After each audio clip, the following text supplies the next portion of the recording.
Hello student, welcome to my channel Atul education. आज हम लोग क्या स्टार्ट करने वाले हैं यहाँ पे TY BCom के एग्ज़ाम में। ऑलरेडी आपको पता है कि TY BCom के एग्ज़ाम में 20 मार्क्स का आपका ऑब्जेक्टिव आता है। तो 20 मार्क्स के ऑब्जेक्टिव का प्रिपरेशन कैसे करें उसको हम लोग क्या करने वाले हैं, लेक्चर में ही स्टार्ट करने वाले हैं। तो आपको क्या करना है, एकदम सिंपल तरीका है। मैं आपको जितने भी ऑब्जेक्टिव के यहाँ पे वीडियो बनाने वाला हूँ, आपको सब वीडियो के देखने हैं, जिसमें मैं लास्ट के 5 ईयर्स के मैं यहाँ पे क्या करने वाला हूँ, वीडियो आपको देने वाला हूँ। लास्ट के 5 ईयर्स में एग्जाम में कौन कौन से ऑब्जेक्टिव आने वाले हैं और कौन से ऑब्जेक्टिव आने के मैक्सिमम चांसेस है, मीन्स आपको इंपॉर्टेंस ऑब्जेक्टिव क्वेश्चन कौन कौन से हैं, ये सब मैं आपको कराने वाला हूँ। यदि ये सब आप अच्छे से करके रखते हो तो आपको 20 मार्क्स में से, आउट ऑफ 20 मार्क्स में से आपको 20 मार्क्स मिल जाएगा ऑब्जेक्टिव में, जिससे आपको काफी अच्छा रहेगा आपको पास होने में और अच्छे मार्क्स स्कोर करने में।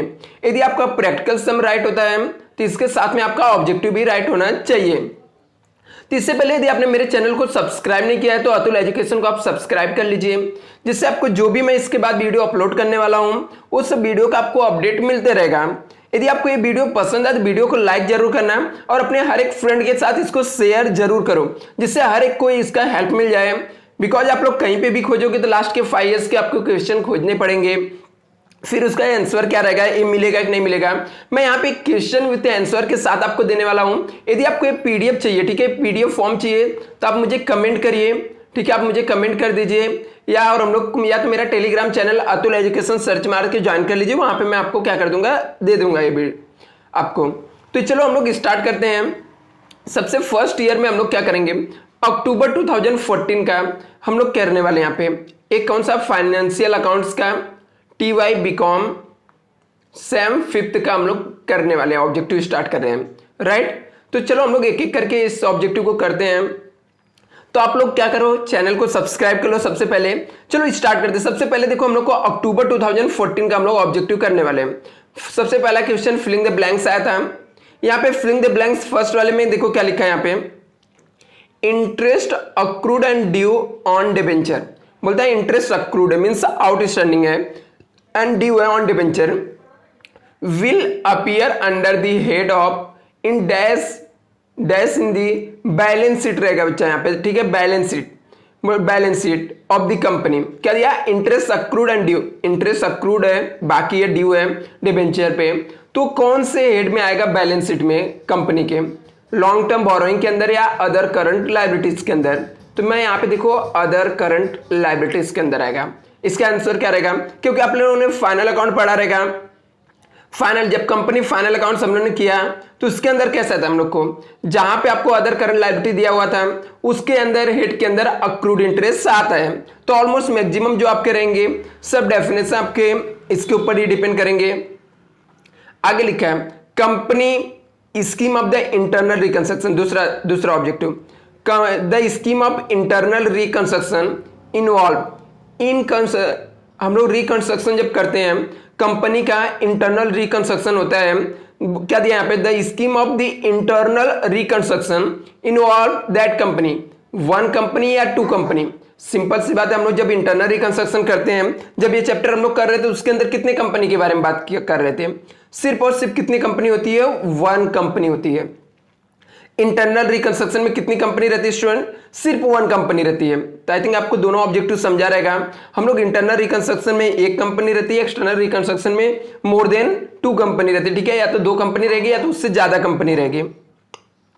थर्ड ऑब्जेक्टिव हम लोग देखते हैं, computer software so under the head of in dash is the balance sheet of the company. Company की बैलेंस शीट में कंप्यूटर सॉफ्टवेयर कौन से हेड के अंदर शो करता है, टेंजिबल असेट्स, इंटेंजिबल। सिंपल सी बात है बच्चा, आप लोगों ने भी स्टडी किया है, हम लोग का कंप्यूटर सॉफ्टवेयर क्या रहेगा, इंटेंजिबल असेट्स रहेगा। क्या रहेगा, इंटेंजिबल असेट्स, क्योंकि टेंजिबल असेट्स तो है नहीं, कंप्यूटर सॉफ्टवेयर हम लोग को दिखाई देता नहीं है, तो हम लोग इसे कहां पे शो करेंगे, इंटेंजिबल असेट्स के अंदर शो करेंगे। एंड नेक्स्ट देखो फोर्थ क्या दिया हुआ है आपको, when short term investment are sold profit. क्या लिखा है, when short term investment sold profit on such sales is transfer. कहां पे हम लोग ट्रांसफर करते हैं, इन्वेस्टमेंट नाम के चैप्टर हम लोग कर रहे थे। इन्वेस्टमेंट बेचने पे जो प्रॉफिट होता था वो प्रॉफिट को प्रॉफिट एंड लॉस अकाउंट्स में या कैपिटल रिजर्व अकाउंट में आप लोगों ने सुना था क्या कभी इन्वेस्टमेंट में कैपिटल रिजर्व अकाउंट्स में हम लोगों ने प्रॉफिट ट्रांसफर किया? नहीं, ये आंसर तो हो ही नहीं सकता है। फिर कौन सा आंसर है? Profit on sale of profit and loss account. जब हम लोग इन्वेस्टमेंट बेच के प्रॉफिट होगा तो उसको कहां पे ट्रांसफर करते हैं हम लोग? Profit and loss account. देखो ना, हम लोग को प्रॉफिट होता था, हम लोग ने इन्वेस्टमेंट अकाउंट के डेबिट साइड में लिखते थे profit on sale of investment.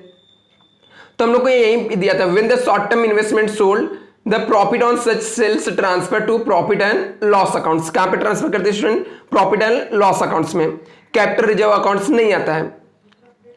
Fifth क्या दिया है?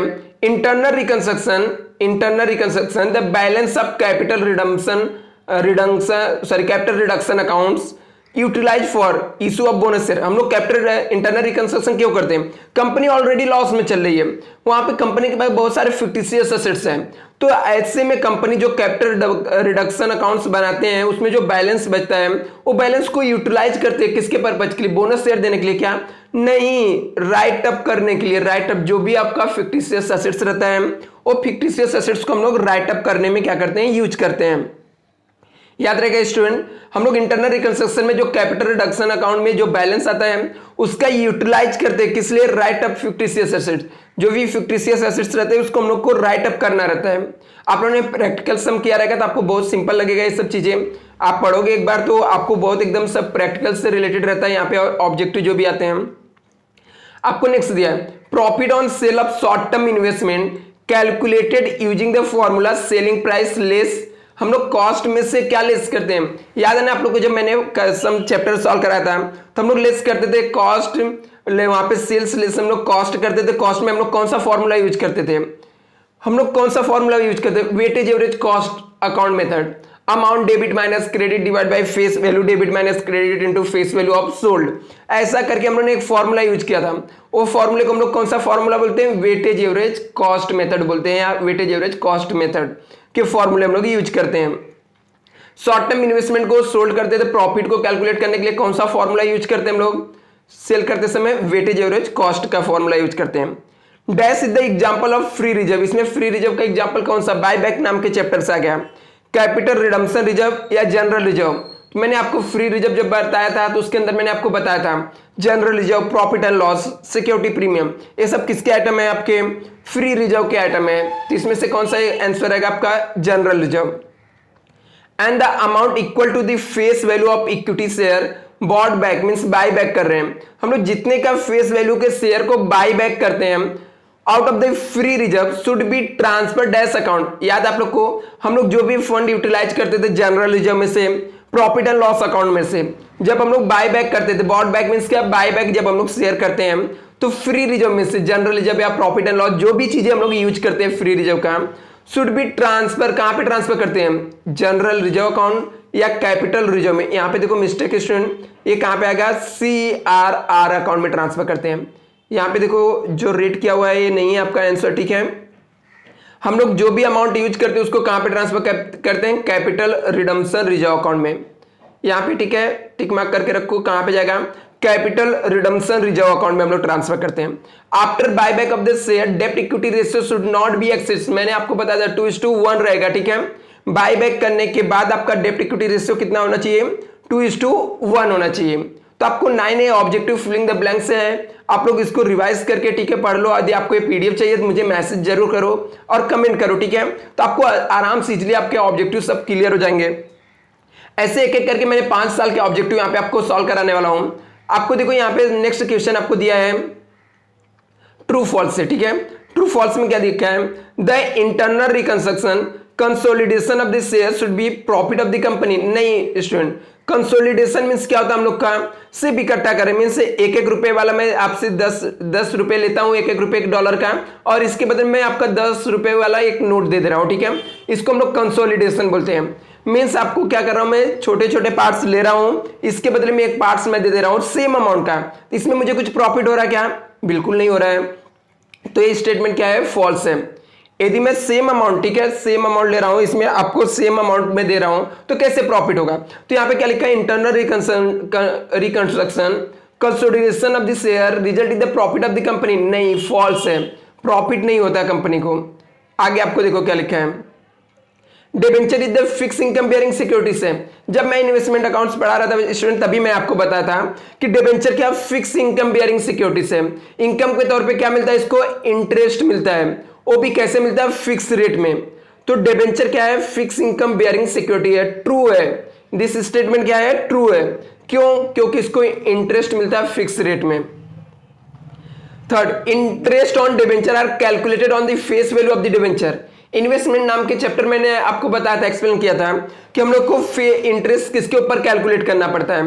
तो यहाँ पे इंटरेस्ट दिया है, on interest on debenture are calculated face value. इसका आंसर आप लोग मुझे कमेंट करके बताओ। आप लोग कमेंट करो, नेक्स्ट वीडियो में आपको बता दूंगा कि इंटरेस्ट हम लोग किसके ऊपर कैलकुलेट करते हैं। आप लोगों ने चैप्टर पढ़ा रहेगा ये हो तो आपको ऑलरेडी पता रहेगा कि इंटरेस्ट किसके ऊपर कैलकुलेट करते हैं। तो ये हम लोग का ट्रू है या फॉल्स है, मुझे कमेंट करके बताओ। यहाँ पे कि थर्ड वाला है ऑब्जेक्टिव, ट्रू या फॉल्स है, इसका कमेंट आप लोग करिए यहाँ पे। नेक्स्ट हम लोग फोर्थ पे आते हैं। Arrears of preference dividends means dividend देना बाकी है। So the under the head of the other current liability falls हो गया बच्चा। देखो यहाँ पे एरियस की बात कर रहे हैं, the balance sheet of the company. नहीं, हम लोग को यदि एरियस से डिविडेंड देना बाकी है तो हम लोग का कंटीजेंट लायबिलिटी होता है। कोई गारंटी नहीं कि कंपनी लॉस में जा रही है तो पेमेंट करने वाली है, इसका कोई गारंटी नहीं रहता। इसलिए हम लोग अदर करंट लायबिलिटी इसे नहीं बोलेंगे, इसे हम लोग क्या बोलते हैं, कंटीजेंट लायबिलिटी बोलते हैं। दिस स्टेटमेंट क्या है, फॉल्स है। आपको क्या लिखा है, arrears of preference dividend so under the other current liabilities of the balance sheet, false है। नहीं, ये हम लोग को क्या होता है, अदर कंटीजेंट लायबिलिटी के हेड के अंदर आता है। No general entry required in the देखो cancellation of the unissued share capital time of the internal reconstruction. Simple सी बात है, जब हम लोगों ने इश्यू ही नहीं किया है तो उसको कैंसिल करने के लिए क्यों जनरल एंट्री की रिक्वायरमेंट रहेगा। नो जनरल एंट्री रिक्वायर, नहीं, सही बात है, ट्रू है। हम लोग की जनरल एंट्री की रिक्वायरमेंट नहीं रहती है कैंसलेशन करने में। अनइश्यू शेयर कैपिटल यदि इंटरनल रिकंस्ट्रक्शन में तो हम लोग को कोई जरूरी नहीं है, ठीक है, कोई जरूरी नहीं है कि हम लोग को एंट्री पास करना पड़े। इंटरनल रिकंस्ट्रक्शन चैप्टर में हम लोगों ने ये सब देखा रहेगा। आगे 6 देखो, live stock so under the tangible fixed assets of the balance sheet of the company, true है। लाइव स्टॉक मींस क्या होता है, जिससे हम लोगों ने हॉर्स पाल के रखा है, ठीक है, कोई हॉर्स है, ठीक है, या हम लोग को ऐसे कोई भी चीजें हैं तो फिजिकली हम लोग को दिखता है, तो कौन सा टेंजिबल फिक्स एसेट्स रहेगा, वो क्या रहेगा, हम लोग का टेंजिबल फिक्स एसेट्स के अंदर आता है। दिस स्टेटमेंट क्या है, ट्रू है, सही है student. Next, balance in the capital reduction account transfer to the capital reserve account. Balance of the capital reduction account transfer to capital reserve account, हाँ ट्रू है। हम लोग को जो बैलेंस बचता है कैपिटल रिडक्शन अकाउंट में उसको अल्टीमेट हम लोग लास्ट में कहां पे ट्रांसफर करते हैं, कैपिटल रिजर्व अकाउंट में ट्रांसफर करते हैं। दिस स्टेटमेंट क्या है, ट्रू है, ट्रू है। दिस स्टेटमेंट क्या है, ट्रू है। आगे देखो क्या लिखा है, a company can not buy back more than the 25% paid up equity capital any financial year, yes true है। A company cannot buy back more than the 25% in the paid up equity capital any financial year, yes true है, ठीक है। क्यों, मैंने आपको बताया था company 25% से ज्यादा शेयर को बाय बैक नहीं कर सकती है। Company can not buy back more than the 25% of the equity share capital any financial year, true है। कंपनी 25% से ज्यादा बाय बैक नहीं कर सकती। Buy back of the share can be done out of the free reserve of the company. Buyback of the share can be done out of the free reserve, free reserve में से अब the company कर सकती buyback, क्या, हाँ कर सकती है स्टूडेंट। देखो हम लोग ने statement of maximum amount of buyback लाते हैं तो उसमें हम लोग यूज करते हैं फ्री रिजर्व यूज करते हैं, वर्किंग नोट बनाते हैं जिसके अंदर हम लोग general reserve profit and loss use करते हैं बायबैक के लिए। तो वही आपको दिया, buyback of the share can be done out of the free reserve of the company, true है, कंपनी बायबैक कर सकती है। तो थैंक यू सो मच। यदि आपको ये वीडियो पसंद है तो वीडियो को लाइक करें, ठीक है, चैनल को सब्सक्राइब करना ना भूलें और अपने फ्रेंड के साथ शेयर करें। अभी हम लोग नेक्स्ट लेक्चर में हम लोग देखेंगे अप्रैल 2015 के जो ऑब्जेक्टिव आए रहेंगे, 2015 में जो भी ऑब्जेक्टिव आए रहेंगे वो हम लोग एक एक करके हर एक लेक्चर में हम लोग वीडियो को देखेंगे और आप स्टेप बाय स्टेप इसको रेडी करते रहे। यदि आपको कोई डाउट रहता तो आप कमेंट करिए, मैं उसको कमेंट जरूर क्लियर करूंगा रीड मार के। थैंक यू सो मच, मिलते हैं नेक्स्ट लेक्चर में।